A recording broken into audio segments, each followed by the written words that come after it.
Halo, perkenalkan nama saya Maulidatul Ula. Saya Aska Maulida.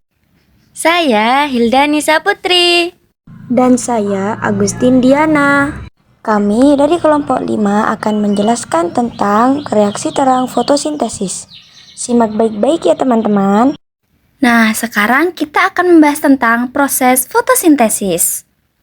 Proses fotosintesis dibagi menjadi dua, reaksi terang dan reaksi gelap. Tapi di pembahasan kali ini kita hanya akan membahas tentang reaksi terang. Poin-poin yang akan kita bahas ialah pengertian, tempat, dan proses terjadinya reaksi terang. Reaksi terang adalah tahap awal fotosintesis yang mengubah cahaya matahari menjadi energi kimia dalam bentuk ATP dan NADPH. Jadi, perlu kita ingat bahwasanya reaksi terang adalah tahapan reaksi fotosintesis yang memerlukan cahaya matahari. Kemudian, tempat terjadinya reaksi terang. Reaksi terang terjadi di membran tilakoid. Jika diperbesar, penampakan membran tilakoid akan terlihat seperti gambar berikut. Pada membran tilakoid terdapat fotosistem, yang merupakan unit fungsional dalam membran tilakoid. Fungsinya ialah untuk menangkap cahaya matahari. Fotosistem dibagi menjadi dua jenis, yaitu fotosistem 1 atau biasa dikenal dengan P700. Disebut dengan P700 karena mampu menyerap cahaya dengan panjang gelombang 700 nanometer. Dan terdapat juga fotosistem 2 atau biasa dikenal dengan P680. Disebut P680 karena dapat menyerap cahaya dengan panjang gelombang 680 nanometer. Pada membran tilakoid ini juga terdapat pembawa elektron yang terdiri dari plastoquinon atau Pki, kompleks sitokrom atau CYT, plastocyanin atau PC, dan ferredoxin atau FD. Keempat komponen ini bertugas untuk membawa elektron. Selain itu, juga terdapat NADP reduktase yang akan membantu menghasilkan NADPH dan ATP sintase yang akan menghasilkan ATP. Pada reaksi terang fotosintesis dibagi menjadi dua reaksi, yaitu fotofosforilasi non-siklik dan fotofosforilasi siklik. Fotofosforilasi non-siklik melibatkan fotosistem 1 dan fotosistem 2, sedangkan fotofosforilasi siklik hanya melibatkan fotosistem 1 saja. Kita mulai dengan fotofosforilasi non-siklik. Energi foton yang berasal dari cahaya matahari akan diserap fotosistem 2 atau P680. Selanjutnya, energi foton dari cahaya akan memicu eksitasi elektron atau terlepasnya elektron dari P680 yang akan ditangkap oleh akseptor primer. P680 akan mengalami kekosongan elektron yang menyebabkan fotolisis air, yaitu H2O akan diurai menjadi 2 ion hidrogen dan 1/2 atom oksigen dan 2 elektron. Nah, 2 elektron ini akan menuju P680 untuk mengisi kekosongan elektron agar tetap stabil. Oksigen akan dilepaskan ke udara, sedangkan hidrogen untuk sementara waktu tinggal di ruang tilakoid.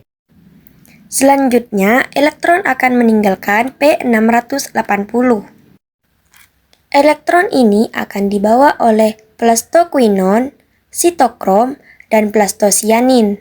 Pada saat plastoquinon mengirimkan elektron ke sitokrom, 4 ion hidrogen yang ada di stroma akan masuk melintasi membran tilakoid menuju ruang tilakoid, yang nantinya akan bergabung dengan ion H hasil fotolisis menuju ATP sintase.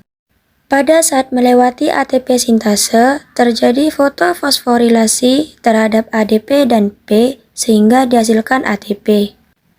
Ketika fotosistem 1 terkena cahaya, elektron yang ada di P700 ini juga akan tereksitasi menuju akseptor primer. sehingga keadaan fotosistem 1 tidak stabil.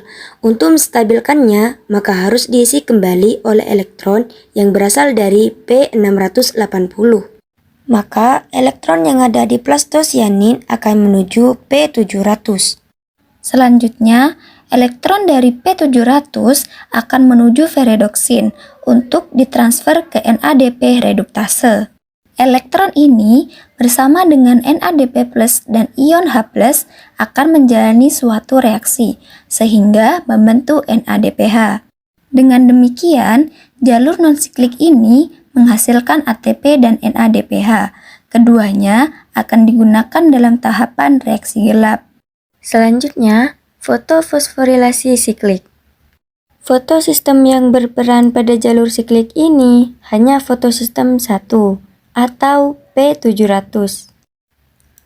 Reaksi fotofosforilasi siklik ini diawali ketika energi foton dari cahaya matahari ditangkap oleh P700 dan mengakibatkan eksitasi elektron.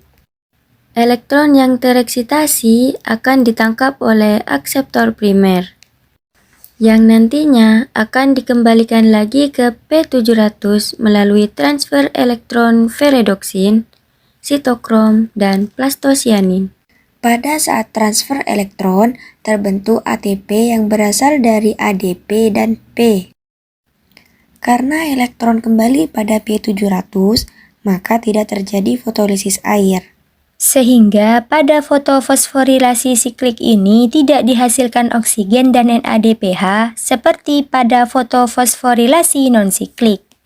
Sistem ini bersifat siklik atau berputar, artinya elektron yang dikeluarkan oleh fotosistem 1 akan balik lagi ke fotosistem 1.